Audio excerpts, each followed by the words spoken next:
الرحمن الرحیم الحمد للہ رب العالمین والعاقبۃ للمتقین والصلاة والسلام علی اشرف الانبیاء والمرسلین اما بعد فاعوذ باللہ من الشیطان الرجیم بسم اللہ الرحمن الرحیم کل نفس ذائقۃ الموت وانما توفون اجورکم یوم القیامہ وقال اللہ عز وجل فی مقام آخر فمن زحزح عن النار وادخل الجنة فقد فاز وما الحیاۃ الدنیا الا متاع الغرور صدق اللہ العظیم۔ ناظرین کرام، السلام علیکم ورحمۃ اللہ وبرکاتہ۔ پروگرام رحمت رمضان میں کل ہم بات کر رہے تھے اللہ رب العزت سے تعلق کے حوالے سے، اللہ رب العزت کے ساتھ محبت کے حوالے سے، اور اپنے تمام تر امور اللہ کے سپرد کرنے کے حوالے سے۔ لیکن انسان اس دنیا کی بھاگ دوڑ کے اندر بسا اوقات اتنا مصروف ہو جایا کرتا ہے کہ وہ خدا کو بھی بھول جاتا ہے اور اس بات کو بھی بھول جاتا ہے کہ اسے ایک روز اس دنیا کو چھوڑ کے جانا ہے۔ عمومی طور کے اندر میں پروگرامز میں دنیا کے جو مختلف امور ہیں ان پہ بات کیا کرتا ہوں، فیملی ایشوز کو ڈسکس کیا کرتا ہوں، اور اسی طرح سے ہماری جو سوشل لائف کے مختلف مسائل ہیں، پرابلمز ہیں، ان کا قرآن و حدیث کی روشنی میں حل عرض کیا کرتا ہوں۔ مگر یقیناً اس کے ساتھ ساتھ انسان کو سفر آخرت کی تیاری کرنا یہ بھی ضروری ہے، اور اس کے حوالے سے جو ریمائنڈر ہے وہ بھی ضروری ہوا کرتا ہے۔ نبی کریم صلی اللہ علیہ وسلم ارشاد فرمایا کرتے کہ لذات کو ختم کرنے والی چیز موت کو کثرت کے ساتھ یاد کیا کرو، کیونکہ اگر انسان لذات کا عادی ہو جائے اور دنیا کی دلدل میں دھنستا چلا جائے تو پھر بسا اوقات وہ راہ راست سے اتنا غافل ہو جاتا ہے کہ اسے خبر ہی نہیں ہوتی کہ وہ کب کا سیدھے راستے کو چھوڑ کر اس راستے پہ جا پڑا ہے کہ جو اللہ اور اس کے رسول صلی اللہ علیہ وسلم کی نافرمانی کا راستہ ہے۔ تو اسی لیے اللہ رب العزت نے قرآن حکیم کے اندر بار بار اس حوالے سے ہماری رہنمائی بھی فرمائی ہے کہ بندہ مومن اپنی دنیا کے ساتھ ساتھ اپنی آخرت کی فکر کرتا رہے۔ دنیا کے معاملات کے اندر مختلف چیزیں ہیں جن کے اندر لوگ اختلاف کرتے ہیں، بلکہ تقریباً ہر چیز کے اندر ہی کوئی نہ کوئی اختلاف کرنے والا موجود ہے۔ بہت سارے لوگ کسی چیز کو مانتے ہیں تو دوسری طرف کئی لوگ اس کا انکار کر رہے ہوتے ہیں۔ ہر چیز کے حوالے سے لوگوں کی مختلف آراء ہوتی ہیں۔ کچھ کے حوالے سے ہو سکتا ہے سب کی رائے ایک جیسی ہو، مگر اس کے اندر پھر امکانات کی بات ہوتی ہے کہ یہ ہو بھی سکتا ہے، یہ نہیں بھی ہو سکتا۔ کوئی سائنٹیفک تھیوری ہو یا پھر کوئی پریکٹیکل کوئی ایشو ہو، ہر حوالے سے لوگوں کی مختلف اپنے اپنے اوپینینز موجود ہوتے ہیں۔ لیکن ایک چیز ایسی ہے کہ جس کے اندر ساری دنیا متفق ہے، کوئی مومن ہے یا کافر، کوئی نیکوکار ہے یا گناہ گار، کوئی مشرق سے ہے یا مغرب سے، کوئی شمال سے ہے یا جنوب سے، کوئی دنیا کے کسی بھی کونے میں ہو، سب اس بات سے متفق ہیں کہ آخر ہمیں اس دنیا کو چھوڑ کے جانا ہے۔ اور یہ ایک ایسی اٹل حقیقت ہے کہ اگر کوئی اس کا انکار کرنا چاہے بھی تو بھی اس کو کوئی فائدہ حاصل نہیں، کہ اللہ رب العزت فرماتا ہے اینما تکونوا یدرککم الموت ولو کنتم فی بروج مشیدہ، کہ اگر تم بڑے بڑے مضبوط قلعے بنا کر وہاں پر چھپنے کی کوشش کرو۔ پہلے جنگوں کے اندر لوگ مضبوط قلعے بنا لیا کرتے تھے، پورے پورے شہر کے ارد دیوار بنا لی جاتی تھی، یا مضبوط قلعے بنا کر اس کے اندر پناہ لے لی جاتی تھی کہ دشمن سے محفوظ رہا جا سکے، اور وہ اندر سے ان پہ گولہ بارود پھینکا کرتے تھے، اندر سے ان کو حملے کا جواب دیا کرتے تھے، مگر کسی کو قریب نہیں آنے دیتے تھے۔ اس دیوار کی اس فصیل سے وہ اپنی حفاظت کا اہتمام کیا کرتے تھے۔ لیکن اللہ رب العزت نے فرمایا کہ وہ جو موت کا فرشتہ ہے، وہ تم کتنی ہی اپنی دیواریں اونچی کر لو، کتنے ہی مکانات کو مضبوط کر لو وہ آ کے رہتا ہے۔ اور موت بندہ مومن کے لیے کوئی خوف کی چیز نہیں ہونی چاہیے، یہ ایک اٹل حقیقت ہے۔ اور اللہ رب العزت کے حبیب کریم صلی اللہ علیہ وسلم نے فرمایا من احب لقاء اللہ احب اللہ لقاء۔ ہر انسان جینا چاہتا ہے، زندگی کی تمنا رکھنا، زندگی کی آرزو رکھنا کوئی بری بات نہیں ہے، مگر اس کے ساتھ موت کا خوف اگر انسان کے دل پہ سوار ہو جائے، یعنی وہ بہت زیادہ موت کے خوف کا شکار ہو جائے یا بالکل ہی موت سے غافل ہو جائے، یہ دونوں چیزیں اس کی زندگی کے امور کے لیے اور آخرت کی تیاری کے لیے نقصان دہ ثابت ہوتی ہیں۔ یعنی اگر آپ بالکل ہی ہر وقت موت کے خوف کے اندر مبتلا ہو گئے ہیں اور آپ کو بس ہر وقت ایک دھڑکا سا لگا رہتا ہے کہ پتہ نہیں کب میرا وقت آ جائے اور میں نے چلا جانا ہے، اور بالکل جو اللہ رب العزت نے اس دنیا کے اندر بھیجا ہے اور ارد گرد مختلف نعمتوں سے نواز رکھا ہے ان کی طرف انسان کی توجہ ہی نہ جا رہی ہو، اور انسان بالکل زندگی کی رنگینیوں سے اور اللہ رب العزت کی نعمتوں سے وہ لطف اندوز ہی نہ ہو رہا ہو، وہ بالکل اس کی زندگی گویا وہ جیتے جی ایک طرح سے مر چکا ہو، تو یہ مایوسی یہ اسلام نہیں سکھاتا، بلکہ اس سے منع کیا گیا، اس سے بچنے کی تلقین کی گئی ہے۔ اور دوسری طرف موت سے اتنا غافل ہو جانا کہ انسان یوں محسوس ہو کہ آیا یہاں پہ ہمیشہ رہنے کے لیے ہے اور اس کا واپس جانے کا کوئی ارادہ نہیں ہے، تو اگر یہ سوچ انسان کے ذہن کے اندر آ جائے تو بھی انسان کو یہ پھر فرعون، قارون، حامان کے راستے پہ لے جاتی ہے کہ جن کو اللہ رب العزت نے جب 4 روزہ بادشاہت عطا کر دی، جب مال و دولت عطا کر دیا، تو انہوں نے یہ سمجھا کہ اب تو وہ یہاں پر ہمیشہ کے لیے ہیں، اور وہ اس اپنے مال و دولت کے نشے کے اندر، قوت و اقتدار کے نشے کے اندر ایسے مست ہوئے کہ انہوں نے خدا کی نافرمانی بلکہ اس سے آگے بڑھتے ہوئے ان میں سے کئی نے خود کو خدا قرار دیا اور لوگوں سے کہا کہ انا ربکم الاعلی، میں تمہارا سب سے بڑا رب ہوں اور میرے سامنے سجدہ ریز ہو۔ وہ لوگوں کو اپنی عبادت کے لیے مجبور کرنے لگے تھے۔ اور یہی بات ہے، ایک عام انسان بھی جب وہ خدا سے دور ہو جائے اور اپنی موت کو بھول جائے اور اس کے ذہن کے اندر یہ اپنی آخرت کا اور اس دنیا سے جانے کا احساس بالکل مٹ جائے، تو وہ بھی بسا اوقات اسی طرح سے اس کے اندر تکبر، غرور اور فرعونیت، انانیت آ جاتی ہے کہ جو اسے پھر خدا سے بھی دور کر دیتی ہے اور خدا کے بندوں سے بھی دور کرتے چلی جاتی ہے۔ اللہ رب العزت نے قرآن حکیم کے اندر مختلف جگہوں پر اس موت کو بیان فرمایا، اور پھر نبی کریم صلی اللہ علیہ وسلم نے بڑی تفصیل کے ساتھ ذکر کیا کہ جب انسان کا وقت آخر آتا ہے تو اس وقت کیا معاملہ ہوتا ہے، کس طرح سے روح نکالی جا رہی ہوتی ہے۔ اسی حوالے سے نبی کریم صلی اللہ علیہ وسلم کے یہ فرامین میں آپ کے سامنے رکھوں گا، اور ساتھ ہم سبھی یہ دعا کرتے ہیں کہ الہ العالمین جتنی تو نے زندگی ہمارے نصیب میں رکھی، الہ العالمین اسے خیر و برکت والا بنا دے، اور جب بھی تو نے ہمارا وقت آخر مقرر کر رکھا ہے، الہ العالمین اس سے قبل ہمیں صدق دل سے توبہ اور حسن خاتمہ نصیب فرمانا۔ ربنا آتنا فی الدنیا حسنہ وفی الآخرۃ حسنہ وقنا عذاب النار۔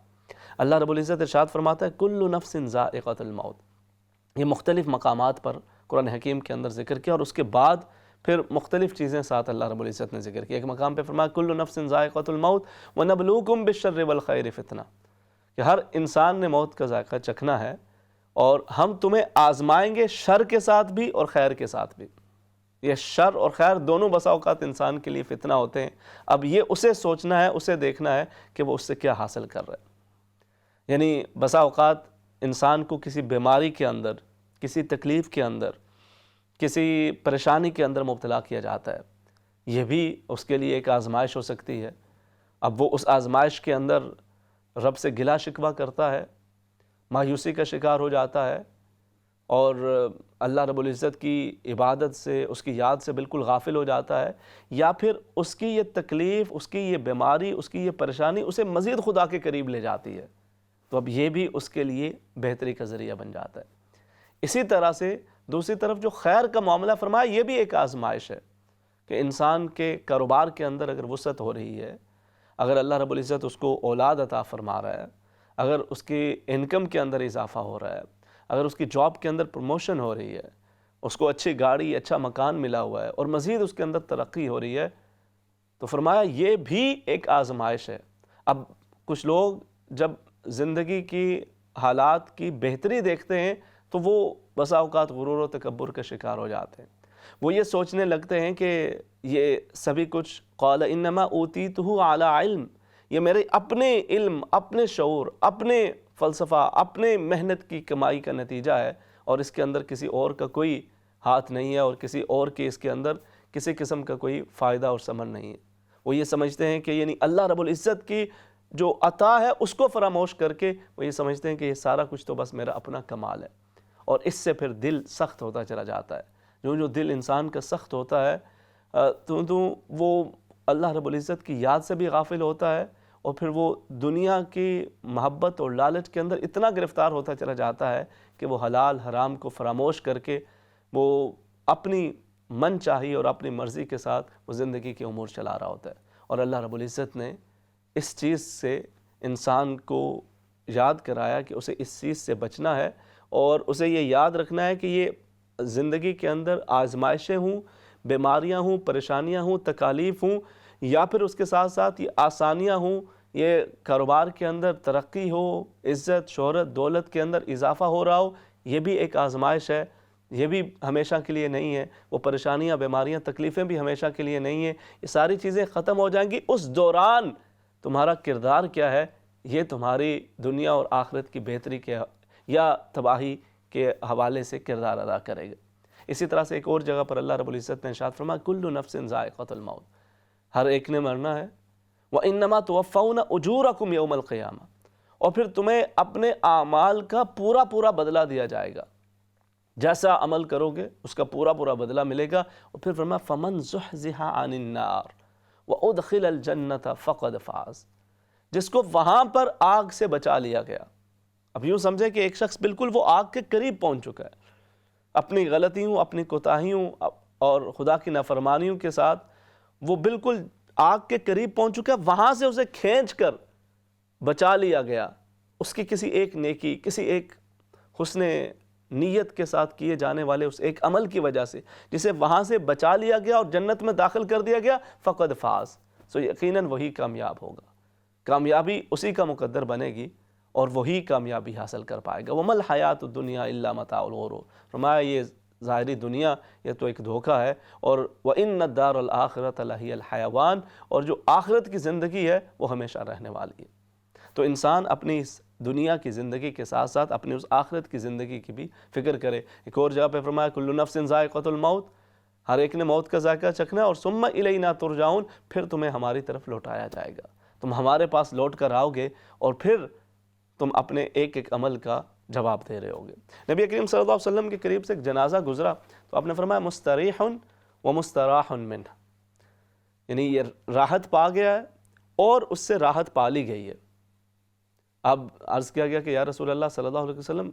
مستریح کون ہے؟ کون ہے کہ جو راحت پا گیا؟ فرمایا جو بندہ مومن، جو اللہ رب العزت کی فرمانی کے اندر، فرمانبرداری کے اندر اپنی زندگی گزارے، جب وہ اس دنیا سے جاتا ہے تو اس دنیا کے مصائب، تکالیف، پریشانیاں، مختلف طرح کے چیلنجز اور تمام چیزوں سے اسے راحت، نجات مل گئی، اور وہ اپنے رب کی رحمت میں چلا گیا۔ اب یہ اس کے لیے راحت ہی راحت ہے، تو وہ راحت پا گیا۔ اور دوسری طرف فرمایا وہ مستراح من، کہ اس سے راحت پا لے گی یہ وہ بندہ فاجر ہے، فاسق ہے، خدا کا نافرمان ہے، کہ جو لوگوں کی دل آزاری کا سبب بنتا رہا، لوگوں کو تکلیف پہنچاتا رہا، لوگوں کے دل دکھاتا رہا۔ اب جب وہ گیا تو یہ جو پیچھے رہ جانے والے ان کو اس سے راحت حاصل ہو گئی ہے، اور وہ خود آگے اگلے عذاب کی طرف چلا گیا ہے، لیکن یہ جو پچھلے ہیں ان کو اس سے راحت حاصل ہو گیا۔ جو اس کے ارد گرد رہنے والے، وہ ہو سکتا ہے اپنے بیوی بچوں کو ستانے والا ہو، اپنے دوست احباب کو ستانے والا ہو، اپنے کولیگز کے لیے مسائل پیدا کرنے والا ہو، کسی بھی حوالے سے، تو فرمایا کہ اس سے راحت حاصل ہو گئی۔ یہ تو آخرت کے حوالے سے نبی کریم صلی اللہ علیہ وسلم نے جنازہ دیکھ کر یہ فرمایا، لیکن اس کو ہم اپنی زندگی کے اندر بھی دیکھیں کہ جب ہم کسی کمرے کے اندر موجود ہوں اور پھر وہاں سے ہم جائیں، کسی محفل کے اندر، کسی مجلس میں ہم موجود ہوں، جب ہم وہاں سے جائیں تو ہم ضرور سوچیں کہ ہمارے بعد وہاں پہ جو لوگ موجود ہیں وہ کیا سوچ رہے ہیں۔ مستریح و مستراح منہ، وہ یہ سوچ رہے ہیں کہ شکر ہے اس سے جان چھوٹی یہ گیا، یا پھر وہ یہ سوچتے ہیں کہ بڑی اچھی مجلس تھی، بڑی اچھی بات تھی، بڑی اچھی باتیں کی، بڑے اچھے طریقے کے ساتھ معاملہ ہوا، کام کرتے رہے، بڑے اچھے طریقے کے ساتھ ہم نے کام کیا، بڑے اچھا وقت ہمارا ایک ساتھ گزرا، گھر کے اندر جب بھی رہتے ہیں بڑا سکون رہتا ہے، بچے مطمئن ہوتے ہیں، بیوی خوش ہے، والدین خوش ہیں، اولاد خوش ہے، بہن بھائی خوش ہیں۔ یہ وہ چیزیں انسان اپنی زندگی کے اندر اس کو محسوس کرتا رہے، کیونکہ جو چیزیں زندگی کے اندر اس کے بارے کہی جاتی ہیں، اس جانے سے بعد بھی تقریباً وہی باتیں کہیں جا رہی ہوں گی۔ تو اس لیے انسان اپنی زندگی کے اندر بھی اس بات کی طرف توجہ رکھے کہ وہ کس طرح سے اپنے معاملات کر رہا ہے۔ عبادات اللہ رب العزت کے حضور عجز و انکساری، سجدہ ریزی، الحمدللہ وہ عظیم عبادت ہے، اس کو جاری رکھنے کے ساتھ ساتھ یہ جو بندوں کے معاملات ہیں، بندوں کے حقوق ہیں، اس پہ بھی نظر رہے کہ کہیں اس طرح نہ ہو کہ زندگی انسان بتا رہا ہو اور وہ دوسروں کے لیے اذیت کا باعث بن رہا ہو، اور وہ بس یہ آرزو رکھیں کہ کسی طرح سے اس سے جان چھوٹ جائے اور اس کے جانے سے ہمیں کچھ راحت ملے۔ پھر نبی کریم صلی اللہ علیہ وسلم حضرت براء بن عازب رضی اللہ تعالیٰ عنہ بیان فرماتے ہیں کہ نبی کریم صلی اللہ علیہ وسلم ایک مرتبہ ایک انصاری صحابی کے جنازے کے ساتھ شریک ہوئے، اور ان کے جنازہ لے جایا گیا۔ جب قبرستان میں رکھا گیا تو ابھی قبر تیار نہیں تھی، قبر کی تیاری جاری تھی، تو نبی کریم صلی اللہ علیہ وسلم تشریف فرما ہوئے، اور زمین پہ آپ تشریف فرما ہو جاتے ہیں، اور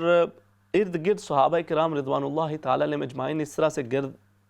ایک دائرہ بنا کے بیٹھ جاتے ہیں، ادب کے ساتھ، احترام کے ساتھ۔ اور حضرت براء بیان فرماتے ہیں کہ ہم اس طرح سے بیٹھے سر جھکا کے حضور کی خدمت میں کہ جیسے ہمارے سروں کے اوپر پرندے ہوں، اور اگر ہم نے ذرا بھی مومنٹ کی تو وہ اڑ جائیں گے۔ یعنی اس ادب و احترام کے ساتھ نبی کریم صلی اللہ علیہ وسلم کے صحابہ حضور کی خدمت میں بیٹھا کرتے تھے۔ تو نبی کریم صلی اللہ علیہ وسلم یوں جیسے بندہ بڑی گہری سوچ کے اندر ہوتا ہے، آپ کے ہاتھ میں ایک لکڑی تھی اور آپ اس سے یوں زمین کو رید رہے تھے، یوں زمین کے اوپر لائنیں لگا رہے ہیں، یا گہری سوچ کے اندر بسا اوقات بندہ ہوتا ہے، تو اس طرح سے آپ کرتے چلے جا رہے تھے، اور پھر آپ نے سر اٹھایا اور آپ نے ارشاد فرمایا کہ عذاب قبر سے پناہ مانگتے رہو، قبر کے عذاب سے پناہ مانگتے رہو، اللہ رب العزت کی گرفت اور اس کے پکڑ سے پناہ مانگتے رہو۔ یہ نبی کریم صلی اللہ علیہ وسلم اپنے صحابہ کرام رضوان اللہ تعالی علیہم اجمعین کو ارشاد فرما رہے ہیں۔ اور پھر آپ نے ارشاد فرمایا کہ جب بندہ مومن کا آخری وقت آتا ہے تو فرشتے خوبصورت کفن لے کر، خوبصورت چہروں والے خوبصورت فرشتے خوبصورت کفن لے کر، صاف شفاف اور انتہائی خوبصورت مہک اور خوشبو لے کر وہ پہنچ جاتے ہیں، اور پھر جب ملک الموت آتے ہیں اس کی روح نکالتے ہیں، تو اس طرح سے کہ جیسے کسی بوتل سے اگر پانی نکالا جائے تو اس کا ایک ایک قطرہ کر کے نکلتا ہے، بڑی آسانی کے ساتھ وہ نکل جاتا ہے۔ فرمایا اس طرح سے آسانی کے ساتھ اس کی روح نکال لی جاتی ہے۔ ایک اور جگہ پہ اس کی تمثیل اس طرح سے دی گئی کہ اس کی روح کو اس طرح سے کھینچ لیا جاتا ہے جیسے بال میں سے، آٹے میں سے بال کو کھینچ لیا جاتا ہے، اور بڑی آسانی کے ساتھ۔ تو اس طرح سے بندہ مومن کی روح نکال لی جاتی ہے کہ اسے تکلیف نہیں ہوتی، اسے اذیت نہیں ہوتی، اور پھر اس کی روح کو اس خوبصورت خوشبو اور اس کفن کے اندر لپیٹ کر آسمانوں کی طرف لے جایا جاتا ہے، اور دنیا کے اندر جن اچھے ناموں سے اسے پکارا جاتا تھا، ایک تو وہ یہ نام ہے نا، احسان، عرفان، عثمان، عائشہ، خدیجہ، حفصہ، مختلف وہ نام ہیں کہ جو اس دنیا کے اندر پکارے جاتے ہیں۔ دوسرا وہ نام کہ یہ تو نام رکھے ہوئے جو والدین نے، دوسرے پھر وہ نام کہ جن کے ذریعے لوگ اس بندے کو یاد کیا کرتے تھے، یار بڑا اچھا بندہ ہے، بڑا نیک بندہ ہے، بڑی اللہ والی ہے، اس کا اخلاق بڑا اچھا ہے، گفتگو اس کی بڑی اچھی ہے۔ تو اس کی وہ جو صفات جن کا تذکرہ کیا جاتا ہے، وہ اچھے اچھے جو اس کے حوالے سے باتیں کی جاتی ہیں، وہ فرشتے وہ انہی القابات کے ساتھ اسے یاد کرتے ہوئے اس کی روح کو آسمانوں کی طرف لے جاتے ہیں، اور پھر آسمان دنیا پہ اس کے لیے اس کا استقبال کیا جاتا ہے۔ اس روح کو جدھر جدھر سے گزرتی ہے، فرشتے اس کو سلام کر رہے ہوتے ہیں اور اس کو ویلکم کر رہے ہوتے ہیں، اور پھر یہ سارے مراحل ہوتے ہوتے جب اس کو قبر کے اندر جا کے پہنچایا جاتا ہے، تو وہاں پر وہ جو منکر نکیر اس کے حساب کتاب کے لیے جب آپ پہنچتے ہیں، اس سے جب سوال کیا جاتا ہے اور پوچھا جاتا ہے کہ تم یہ بتاؤ کہ تمہارا رب کون ہے، تو وہ فوراً جواب دیتا ہے کہ ربی اللہ، میرا رب اللہ ہے۔ اس سے پوچھا جاتا ہے تمہارا دین کیا ہے، تو وہ دین اسلام کے بارے بتاتا ہے کہ میرا دین اسلام ہے۔ اور پھر اسے نبی کریم صلی اللہ علیہ وسلم کے بارے پوچھا جاتا ہے کہ تم ان کے بارے کیا کہا کرتے تھے، وہ نبی کریم صلی اللہ علیہ وسلم کی رسالت کی گواہی دیتا ہے۔ پھر اس سے پوچھا جائے گا کہ تمہیں یہ سب چیزیں کیسے معلوم ہوئیں، تو وہ کہے گا کہ اللہ رب العزت نے ہماری ہدایت کے لیے کتاب بھیجی تھی، میں نے اس کتاب کو پڑھا، اس پہ ایمان لایا، اس کی تصدیق کی، اور اسی سے مجھے یہ ساری روشنی ملی۔ تو پھر ارشاد فرمایا کہ اس کے لیے جنت کا بچھونا بچھا دیا جائے گا، اس کی قبر کو تحد نگاہ وسیع کر دیا جائے گا، جدھر تک اس کی نظر پہنچے گی تحد نگاہ اس کو وسیع کر دیا جائے گا۔ جنت کی طرف سے ایک کھڑکی اس کے لیے کھول دی جائے گی کہ جس سے اس کی خوشبو سے اس کی قبر مہک اٹھے گی اور اس کو ایک راحت حاصل ہو رہی ہوگی، اور پھر اسے کہا جائے گا کہ تم بڑے اطمینان کی نیند سو جاؤ، اور اطمینان کی نیند اسے سلا دیا جائے گا۔ اور پھر اس سے اس دوران ایک اور حدیث مبارکہ کے اندر اس جانب بھی اشارہ ملتا ہے کہ جب یہ بندہ قبرستان کے اندر یہ نئی روح پہنچتی ہے تو جو پہلے لوگ وہاں پہ موجود ہوتے ہیں، جن کی ارواح موجود ہوتی ہیں، جو اس سے قبل انتقال کر گئے، وہ اس کا ملنے کے لیے پہنچتے ہیں۔ سوال جواب کے ان مراحل سے گزرنے کے بعد اس سے ملنے کے لیے پہنچتے ہیں، وہ ارواح جمع ہوتی ہیں، پھر وہ پوچھتے ہیں اپنے ان عزیز و اقارب کے بارے کے جو پیچھے رہ گئے، ان کے بارے پوچھتے ہیں، اور اگر وہ کہے کہ وہ تو مجھ سے پہلے جا چکے ہیں تو وہ پریشان ہوتے ہیں کہ اگر وہ یہاں پر نہیں پہنچی ان کی روح تو اس کا مطلب ہے کہ وہ سجین کے اندر یا وہ ان لوگوں کے اندر شامل کر دی گئی کہ جن کے اوپر عذاب ہے۔ تو یہ جب اچھی ارواح، نیک ارواح یہ جمع ہوتی ہیں تو ان پیچھے رہ جانے والوں کے حوالے سے معلوم کرتے ہیں، اور پھر جب وہ بتاتے ہیں ان کو کہ فلاں فلاں کے حال احوال یہ ہیں تو وہ اچھے احوال سن کر اس پہ خدا کا شکر ادا کرتے ہیں۔ یہ تو ہوا بندہ مومن کا معاملہ۔ دوسری طرف فرمایا کہ جب ایک فاسق، فاجر اور اس طرح کے شخص کے جو خدا کی نافرمانی پہ ڈٹا ہوا ہو، توبہ و استغفار سے بھی غافل ہو، تو جب اس کے روح قبض کرنے کا وقت آتا ہے تو انتہائی سخت قسم کے فرشتے جو ایک ڈراؤنی شکل لیے ہوئے کے پاس آتے ہیں، اور اس کی روح کو جب نکالا جاتا ہے تو جیسے ایک درخت ہے جو جس کے خاردار درخت ہو اور اس کے اوپر اگر سوتی کپڑا وہ ڈالا ہوا ہو تو جب اس کو کھینچیں تو کس طرح سے اس کے اندر سوراخ ہو جاتے ہیں، وہ کپڑا پھٹتا چلا جاتا ہے، تو اس طرح سے اس کی روح کو نکالا جا رہا ہوتا ہے، اور انتہائی کرب، انتہائی تکلیف سے اس مرحلے پہ اس کو اس کی اذیت محسوس ہو رہی ہوتی ہے، اور اس طرح سے جب اس کی روح کو نکالا جاتا ہے پھر اس کو برے ان القابات کے ساتھ کہ جن کے اندر دنیا میں لوگ اسے یاد کیا کرتے تھے کہ یہ تو بڑا بد مزاج ہے، بڑا بد اخلاق ہے، وعدے کا جھوٹا ہے، یہ تو گالی گلوچ کرتی رہتی ہے ہر وقت، یہ تو چغلی کھاتی رہتی ہے، یہ فلاں فلاں مختلف طرح کے جو القابات ہیں، یہ تو گھروں کے اندر فساد کراتا رہتا ہے، یہ تو گھروں میں لڑائیاں جھگڑے کراتی رہتی ہے، یہ تو ہر وقت جان کے درپے ہو چکی ہے، ستانے والا ہے، ستانے والی ہے، مختلف جو بھی چیزیں اس کے بارے کہی جاتی تھی، تو فرشتے جب اس روح کو لے کے جا رہے ہوتے ہیں تو وہ ساری چیزیں ساتھ ساتھ دہرا رہے ہوتے ہیں۔ وہ جو پہلی روح نکلی تھی اس کو روح نکالتے وقت فرشتے نے آ کے کہا تھا کہ یا ایھا النفس المطمئنہ ارجعی الی ربک راضیۃ مرضیہ، اے نفس مطمئنہ لوٹ جا اپنے رب کی طرف اس حال میں کہ تو رب سے راضی اور تیرا رب تجھ سے راضی ہے۔ اور دوسری طرف یہ جب اس کو لے جایا جاتا ہے تو وہ انتہائی سختی سے اس روح کو قبض کیا جاتا ہے، پھر ان برے القابات کے ساتھ جن کے ساتھ اسے دنیا کے اندر پکارا جاتا تھا اس طرح سے اسے لے کے جایا جاتا ہے، اور پھر قبر کے اندر جب اس کے سوالات و جوابات کا سلسلہ شروع ہوتا ہے، اس سے پوچھا جاتا ہے کہ من ربک، کہتا ہے ہاں ہاں لا ادری،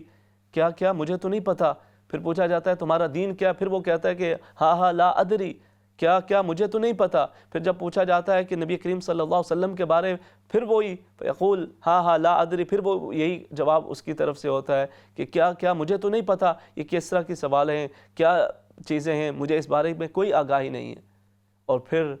اس کے اوپر عذاب کا سلسلہ وہیں سے شروع ہو جاتا ہے۔ میں اس کے لیے کہا جاتا ہے یقال لو افرشوہ من النار، جہنم کا بچھونا اس کے لیے بچھا دیا جائے، اور جہنم کی طرف سے ایک کھڑکی نما اس کی قبر کے اندر وہ کھول دی جاتی ہے، اور اس کی قبر اس کو اس کے بدن کو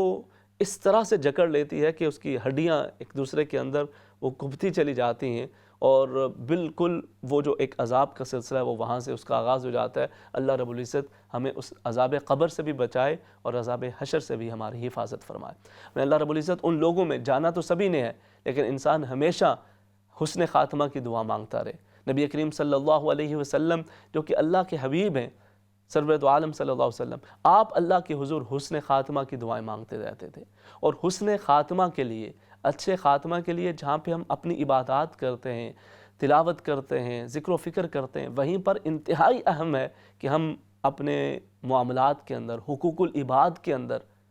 پوری طرح سے متوجہ رہیں، کسی کی دل آزاری نہ کریں، کیونکہ یہ چیز خاتمہ کے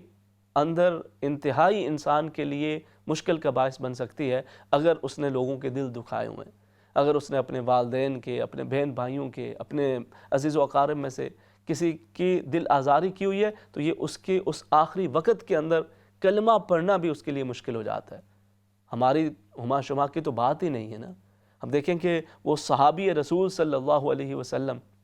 وقت آخر ہے، کلمہ کی تلقین کی جا رہی ہے، ارد گرد صحابہ موجود ہیں، کلمہ کی تلقین کر رہے ہیں، وہ کوشش کر کے کلمہ پڑھنا چاہ رہے ہیں مگر کلمہ نہیں پڑھ پا رہے۔ تو اب نبی کریم صلی اللہ علیہ وسلم کے خدمت میں دھوڑے دھوڑے حاضر ہوتے ہیں، عرض کیا یا رسول اللہ صلی اللہ علیہ وسلم، بندے کا وقت آخرہ پہنچا ہے، ہم کلمہ کی تلقین کر رہے ہیں، وہ کوشش بھی کر رہے ہیں مگر پڑھ نہیں پا رہے۔ تو نبی کریم صلی اللہ علیہ وسلم نے پہلا سوال ہی یہ فرمایا کہ کیا ان کی والدہ ان سے راضی ہیں یا ناراض ہیں؟ تو جا کے ماں جی سے پوچھا گیا کہ انہوں نے کہا کہ میں تو اس سے ناراض ہوں۔ تو نبی کریم صلی اللہ علیہ وسلم نے فرمایا کہ انہیں معاف کر دیں۔ کہا نہیں، انہوں نے ایسی باتیں کی ہوئی ہیں کہ جو میرے لیے انتہائی تکلیف کا باعث ہے، میں تو اسے معاف نہیں کر سکتی۔ تو نبی کریم صلی اللہ علیہ وسلم نے آگ جلانے کا حکم دیا اور فرمایا کہ اس کو اس آگ کے اندر پھینک دو۔ اب وہ ماں تڑپ اٹھی، کہا کہ میں ناراض تو ہوں مگر یہ نہیں چاہوں گی کہ میری آنکھوں کے سامنے میرے بچے کو جلا دیا جائے۔ کہا اگر یہ یہاں پہ نہیں جلے گا تو آگے اس نے جلنا ہے، تو اگر آپ یہ چاہتی ہیں کہ یہ وہاں کے اس عذاب سے بھی بچ جائے، یہاں کے عذاب سے بھی بچ جائے، تو اسے معاف کر دے۔ تو وہ والدہ نے جیسے معاف کیا، ان کی زبان سے کلمہ طیبہ جاری ہوا اور روح پرواز کر گئی۔ تو یہ حقوق العباد کا جو معاملہ ہے یہ انتہائی اہم ہے۔ ہم بسا اوقات تھوڑی سی کسی لالچ کے اندر آ کر یا تھوڑے سے کسی ایسے معاملے کے اندر آ کے بلا وجہ بسا اوقات کسی کی دل آزاری کا باعث بن رہے ہوتے ہیں، بغیر کسی سبب کے۔ ہوتا ہے کسی کوئی ریزن ہو یا کچھ، ایک ہے کہ بس وہ فطرت کے اندر ہی ہے، بس ڈسنا ہے، وہ بچھو ہے، وہ یہ نہیں دیکھے گا کہ کسی نے کسی نے اس پہ پاؤں رکھا ہے یا نہیں رکھا، اس نے ویسے اس کو موقع ملنا ہے، اس نے اسے ڈس دینا ہے۔ سانپ کا کام ڈسنا ہے، اسے جتنا دودھ پلایا جائے اس نے پھر بھی ڈس دینا ہے۔ تو اسی طرح کچھ بندوں کی اس فطرت کے اندر یہ چیز شامل ہو جائے اور وہ دل آزاری کا سبب بنے کسی بھی حوالے سے، تو فرمایا کہ یہ انسان کے آخری اس جو خاتمہ کا جو وقت ہے اس کے لیے یہ سوء خاتمہ کے اسباب میں سے ایک اہم ترین سبب ہے۔ تو اللہ رب العزت سے انسان حسن خاتمہ کی دعا بھی مانگے اور ساتھ ساتھ وہ اعمال کرتا رہے کہ جو اس کے لیے حسن خاتمہ کا سبب بنتے ہیں۔ نبی کریم صلی اللہ علیہ وسلم نے ارشاد فرمایا کہ جس کو حسن خاتمہ نصیب ہو گیا، جس کو آخری وقت اچھا چاہتے ہوئے نصیب ہو گیا، تو دخل الجنہ، اللہ رب العزت اسے جنت کے اندر داخلہ بھی نصیب فرمائے گا۔ وہ زندگی کی تمام تر پریشانیاں، مصائب، آلام، تکالیف جتنی اس نے جھیلی ہیں، یہ اس کے بلندی درجات کا ذریعہ بن جائیں گی، اور وہاں پر جب روز حشر اس کو ان مصیبتوں، ان تکلیفوں پہ جب انعامات دیے جا رہے ہوں گے تو لوگ رشک سے اسے دیکھ رہے ہوں گے اور کہہ رہے ہوں گے کہ کاش یہ دنیا کے اندر تکالیف کچھ ہمیں بھی ملی ہوتی تو آج ہمیں بھی اللہ رب العزت اسی طرح انعام عطا فرما رہا ہوتا اور ہمارے لیے بھی اسی طرح سے رب تعالیٰ اتنا زیادہ اکرام کا معاملہ فرماتا۔ تو اپنی زندگی کے ساتھ ساتھ، دنیا کے معاملات کے ساتھ ساتھ انسان اپنی آخرت کی بھی فکر رکھے، اور کسی بھی وقت یہ ایک جو حدیث مبارکہ کا ٹکڑا ہے اس کو انسان ذہن میں رکھ لے اور ہمیشہ یہ سوچے کہ میرے جانے کے بعد کیا کہا جائے گا، مستریح یا پھر مستراح منہ، کہ یہ راحت پا گیا ہے، یہ دنیا کی تکالیف، پریشانیوں بڑی اس نے جھیلی ہیں، اس سے اس کو راحت مل گئی ہے، یا پھر مستراح منہ، کہ یہ کہا جائے گا کہ شکر ہے اس سے جان چھوٹی ہے، اس نے تو بڑی جان کو عذاب بنایا ہوا تھا۔ اللہ رب العزت ہمیں اپنی دنیا کی فکر کے ساتھ ساتھ اپنی آخرت کی فکر کی بھی توفیق عطا فرمائے۔ رب تعالیٰ دنیا کے اندر بھی ہمیں نیک اعمال کر کے اپنا قرب حاصل کرنے کی توفیق عطا فرمائے اور وقت آخر کلمہ طیبہ نصیب فرمائے۔ آمین بجاہ النبی الامین وآخر دعوانا ان الحمدللہ رب العالمین۔ وقفے کے بعد کنٹینیو کرتے ہیں۔ السلام علیکم ورحمۃ اللہ وبرکاتہ۔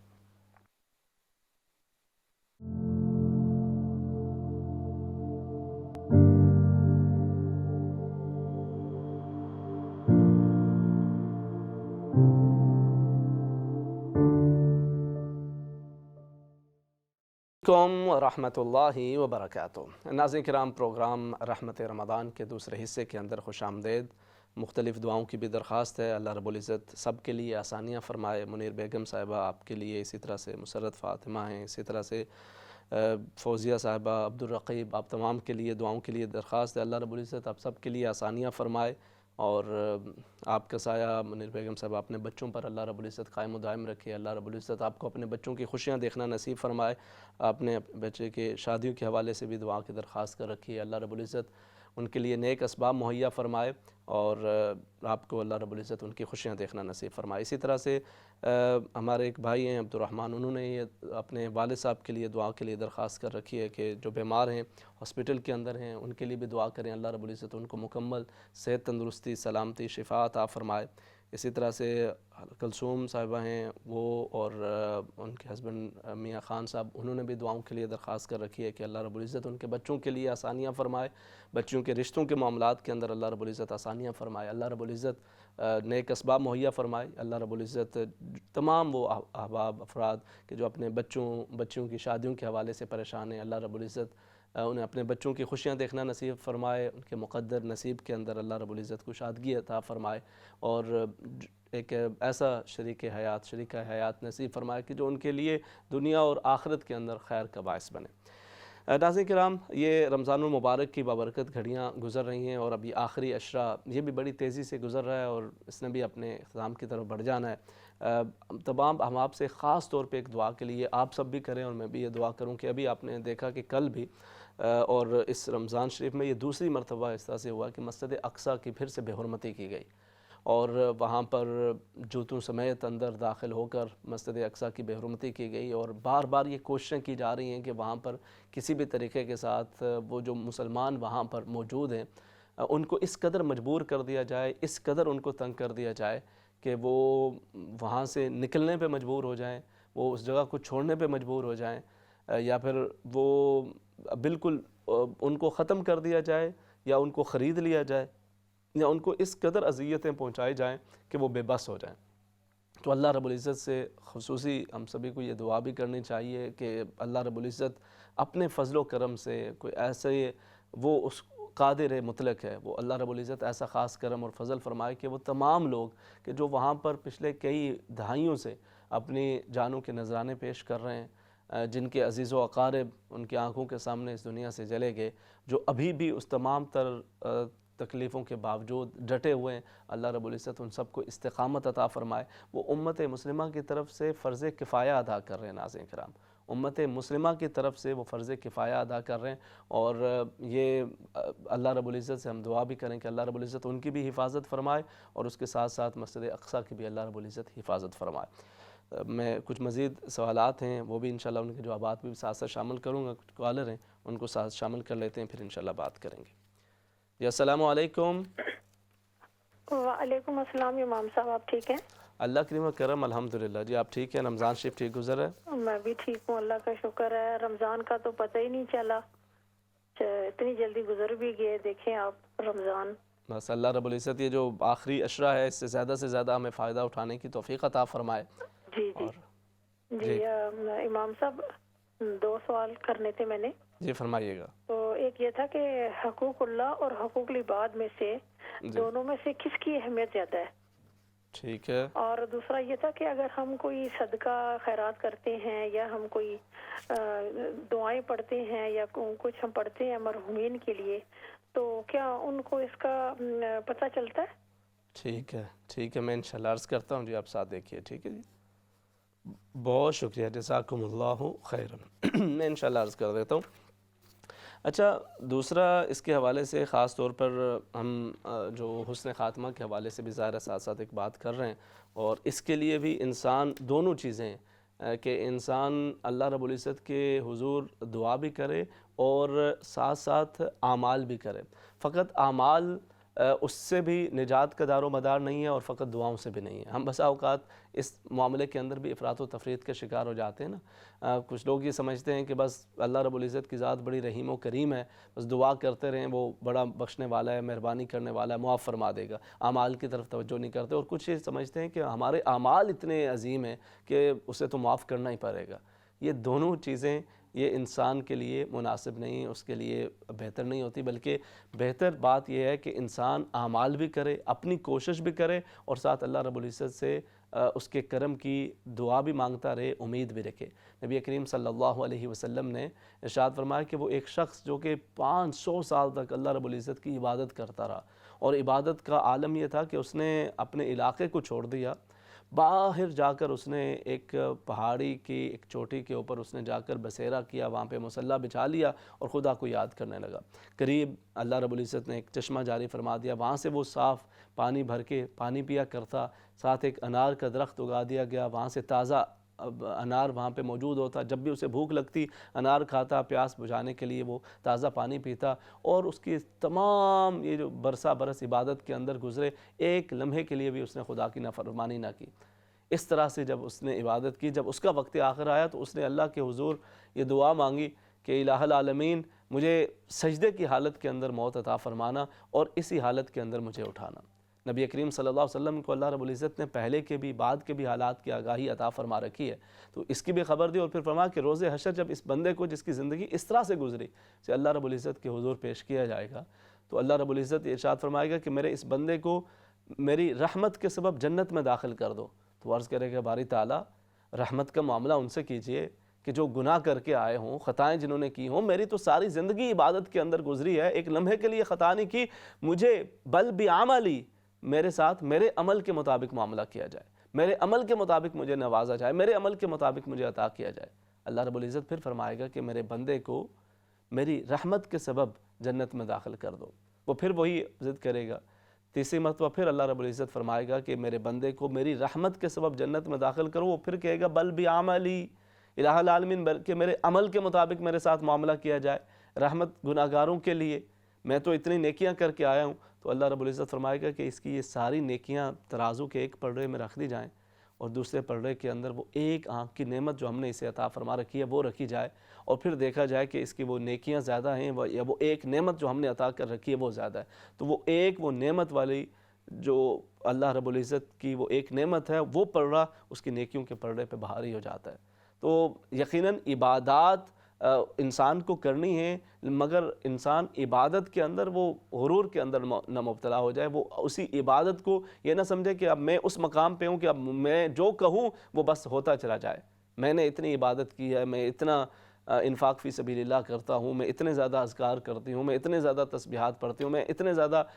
نوافل ادا کرتا ہوں، تو بس اب میں جو کہوں ویسا ہوتا چلا جائے۔ ایسا نہیں، بندہ اتنا زیادہ جھکے۔ فرمایا کہ میرے بندے وہ ہیں وَعِبَادُ الرَّحْمَنِ الَّذِينَ يَمْشُونَ عَلَى الْأَرْضِ هَوْنًا وَإِذَا خَاطَبَهُمُ الْجَاهِلُونَ قَالُوا سَلَامًا وَالَّذِينَ يَبِيتُونَ لِرَبِّهِمْ سُجَّدًا وَقِيَامًا۔ وہ ساری رات اللہ کے حضور سجدے اور قیام کے اندر گزارتے ہیں، اور جب وقت فجر آتا ہے، جب وقت سحر آتا ہے، تو پھر وہ اللہ کے حضور پھر استغفار کر رہے ہوتے ہیں، ان سے بخشش مانگ رہے ہوتے ہیں کہ الہ العالمین تو ہمارے ساتھ بخش و مغفرت کا معاملہ کر دینا۔ تو یہ انسان اس کی طرف توجہ رکھے، اور یقیناً اس کی دعا بھی، رب کی رحمت کی امید اور دعا بھی، اور ساتھ ساتھ نیک اعمال کی تگ و دو بھی، یہ دونوں چیزیں شامل ہو جائیں تو اللہ رب العزت بندے کے لیے مزید آسانیاں فرماتا چلا جاتا ہے۔ اچھا، آپ نے سوال کیا جی حقوق اللہ اور حقوق العباد کے حوالے سے، میں اس پہ عرض کرتا ہوں، ایک اور کالر ہے انہیں ساتھ شامل کر لیتے ہیں۔ جی السلام علیکم۔ السلام علیکم امام صاحب، کیا حال ہے؟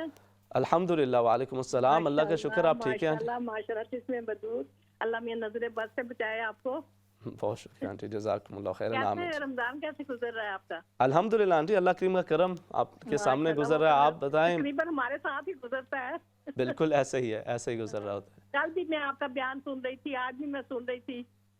بہت اچھا بیان آپ پیش کر رہے ہیں ماشاءاللہ، وہ ہمیشہ کی طرح۔ جزاکم اللہ خیرا آنٹی، الحمدللہ۔ دوسری یہ بات، آج میرا بڑا دل چاہ رہا تھا آپ سے بات کرنے کو۔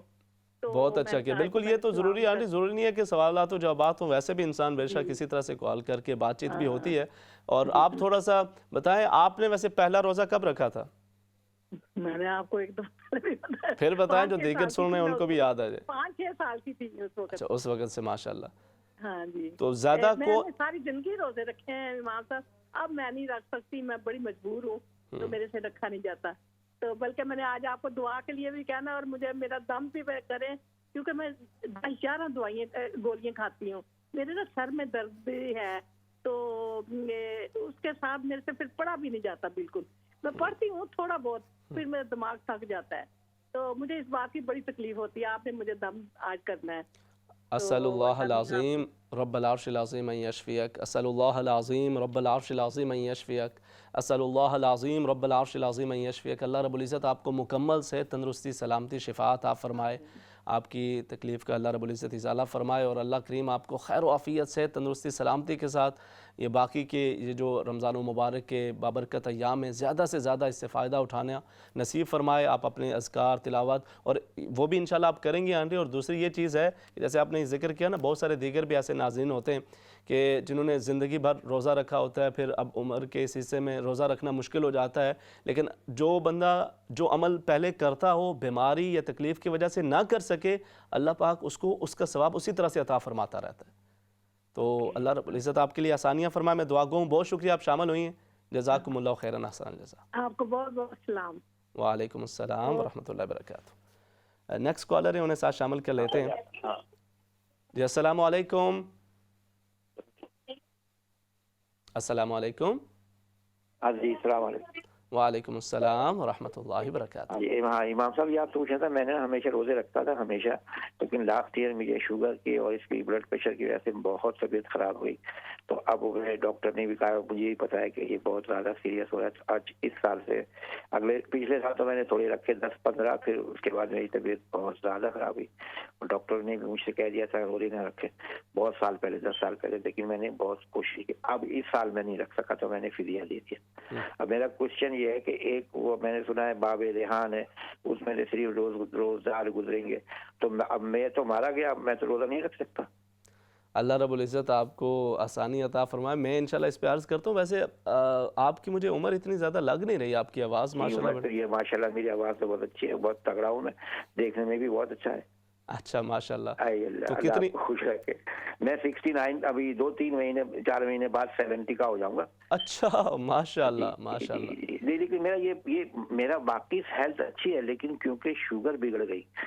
اور پھر اس کی وجہ سے میرا بلڈ پریشر جو تھا وہ 180 185 مطلب ٹو ہائی تھا، اور کیونکہ وہ میں چیک ہی نہیں کرتا تھا روزے کی وجہ سے، تو اب جب میں نے دیکھا اور میری طبیعت بہت خراب ہوئی تو میں نے ڈاکٹر کو بتایا، انہوں نے کہا میں تو تمہیں 10 سال پہلے کہا تھا نہیں رکھنا، آپ تو کیوں رکھ رہے ہیں؟ میں نے کہا بھی میں نے کوشش تو کی، لیکن اب میرا، کیونکہ اس نے کہا تھا اگر 3.5 سے نیچے جائے گی تو آپ کوما میں چلے جائیں گی، اگر خدا نخواستہ میں کوما میں چلا گیا تو پھر تو نہ میں نماز کا رہا، نہ روزے کا رہا، نہ کسی کا رہا۔ نہیں بلکہ اگر اس طرح ہو نا، یہ میں آپ کو بتاؤں، آپ کا کیا نام ہے؟ نصیر الدین شاہ۔ نصیر الدین شاہ صاحب، اللہ پاک آپ کو سلامت رکھے۔ شاہ صاحب میں آپ کو یہ بتاؤں کہ اگر آپ کوئی بھی شخص اگر اس طرح سے کرے نا کہ یعنی معلوم ہو کہ صحت اجازت نہیں دے رہی مگر پھر بھی وہ عمل کریں اور پھر اس میں بندہ بیماری کے اندر مبتلا ہو جائے، تو وہ پھر ثواب نہیں الٹا ہو سکتا ہے، اس پہ گناہ مل رہا ہو، کیونکہ اللہ پاک نے فرمایا وَلَا تُلْقُوا بِأَيْدِيكُمْ إِلَى التَّهْلُكَةِ۔ تو دوسرا جو اس کے ساتھ آپ کا جو سوال ہے نا، یہ جو وہ باب الریان کے حوالے سے، تو وہ تو ظاہر ہے آپ جب تلک روزے رکھ سکتے رہے آپ نے روزے رکھیں، اور ابھی آپ بیماری تکلیف کی وجہ سے نہیں رکھ پا رہے تو بھی آپ کو اللہ رب العزت اس کا اجر ثواب اسی طرح سے عطا فرمائے گا، کیونکہ آپ جان بوجھ کے چھوڑ نہیں رہے، بلکہ وہ ایک عذر ہے اور اس کے اندر اللہ رب العزت نے آسانی رکھی ہے۔ تو انشاءاللہ اللہ رب العزت آپ کو انہی لوگوں میں شامل فرمائے گا کہ جن کو باب الریان سے داخلہ نصیب ہوگا۔ چلیے ٹھیک ہے۔ تو آپ کراچی سے ہیں؟ جی میں کراچی سے ہوں، اور یہ کہ مجھے بڑا افسوس ہوتا ہے اس لیے کہ میں بڑا اپنے آپ کو نہ سے گلٹی فیل کر رہا تھا، میں نے کہا بھائی میں ضرور امام صاحب سے پوچھوں کہ اللہ جانتا ہے میں تو ایسا تھا کہ میں بغیر شہری کے بھی روزہ نہیں چھوڑتا تھا، یعنی میں بس ایکسٹریم تھا، اور اب الٹا ہو گیا بالکل۔ نہیں کوئی نہیں، یہ تو ایک زندگی کا معاملہ ہے، اللہ رب العزت جس بھی حال کے اندر رکھے، اللہ پاک آپ کو سدا سلامت رکھے، اور ماشاءاللہ آپ کی آواز کے اندر جو ایک تنتنا ہے، اللہ پاک اس کو بھی قائم و دائم رکھے، اور رب تعالیٰ آپ کا سایہ اپنے بچوں پہ خیر و عافیت کے ساتھ قائم و دائم رکھے، اور آپ کو ان کی خوشیاں دیکھنا نصیب فرمائے۔ بہت شکریہ نصیر صاحب۔ نیکسٹ کالر ہیں، ان کو ساتھ شامل کر لیتے ہیں۔ جی السلام علیکم۔ السلام علیکم کالر، آپ کو آواز آ رہی ہے؟ السلام علیکم۔ ہیلو السلام علیکم جی، میں نبی کریم صلی اللہ علیہ وآلہ وسلم کے حوالے سے بات کرنا چاہتی ہوں کہ رمضان کا مہینہ ہے، اور ہم لوگ جو ہماری آنے والی نسلیں ہیں، جس طرح میسی اور دوسرے جو دنیا کے جو اداکار اور ان چیزوں کے کو اپنا ماڈل بناتے ہیں، تو وہ